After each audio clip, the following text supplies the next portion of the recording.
Kemarin menjadi sorotan dan sampai akhirnya pemerintah mencabut izin usaha pertambangan terhadap 4 perusahaan. Tapi kemudian yang menjadi pertanyaan, nah satu perusahaan yang justru menjadi sorotan hanya mendapatkan pengawasan khusus ya. Tidak dicabut izinnya. Nah kalau dari Greenpeace sendiri, apakah ini sudah tepat atau belum sebenarnya?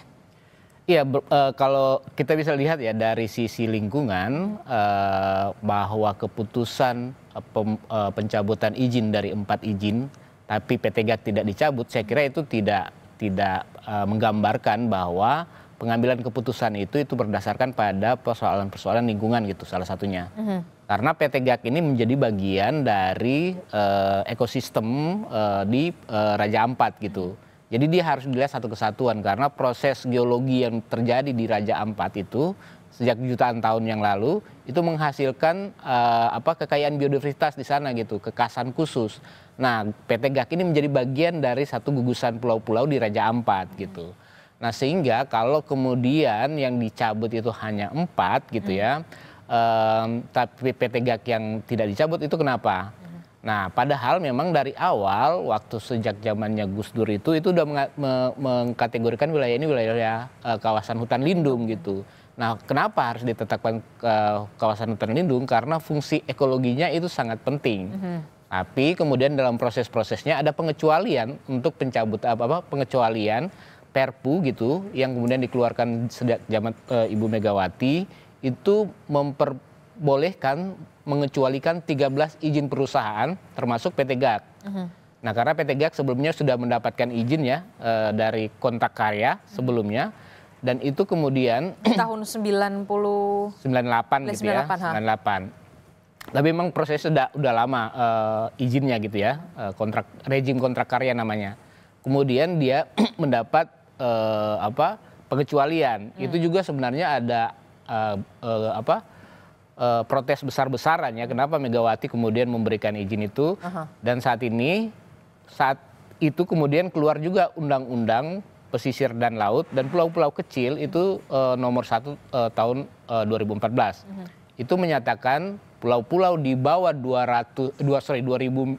meter persegi itu tidak boleh ditambang gitu. Di bawah 200 meter? 2000 meter persegi. 2000 meter persegi. Nah, PT GAC ini menjadi salah satu pulau terkecil.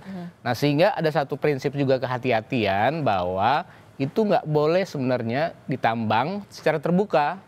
Nah, sementara kalau nikel-nikel di Indonesia itu kan di permukaan. Nggak mungkin dia dilakukan di bawah tanah gitu pertambangannya. Nah, ini menjadi persoalan ketika izin-izin itu kemudian terus diberikan ya, termasuk sebenarnya pasca rejim-rejim itu ada namanya rejim perizinan berbasis resiko gitu ya, perizinan usaha berbasis resiko. Dan Pak Bahlil juga itu waktu zaman itu mengeluarkan izin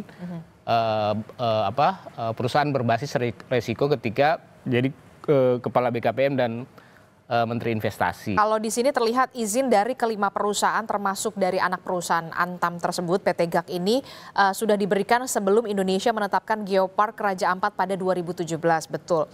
Namun kemudian kawasan Kepulauan Kars di Papua Barat Daya kemudian diakui oleh UNESCO ini sebagai Global Geopark ini pada bulan Mei 2023. Nah, jadi kalau dari sisi peraturan sebenarnya dari payung hukum masyarakat pasti bingung sebenarnya. Jadi payung hukumnya, landasannya itu sebenarnya mengikuti acuannya yang mana? Itu yang kemudian jadi pertanyaan kan? Ya, jadi kalau mau dibilang tadi kan proses perizinan tadi ya. Pertama itu memang kawasan lindung. Dan itu harus ada bisa ditambang sebenarnya dengan prinsip kehati-hatian. Nah, prinsip kehati-hatiannya itu salah satunya adalah di Undang-Undang Minerba juga itu pertambangan di kawasan lindung itu nggak boleh dengan metode kawasan pertambangan terbuka. Itu satu. Nah, kemudian ada undang-undang pesisir yang sangat jelas gitu mengatakan bahwa pulau-pulau kecil di bawah 2000 meter persegi dan ada beberapa kriteria sebenarnya. Termasuk putusan MK itu mengatakan bahwa pulau-pulau kecil itu nggak boleh ditambang dan bahkan putusan MK itu mengatakan bahwa itu untuk kepentingan generasi mendatang.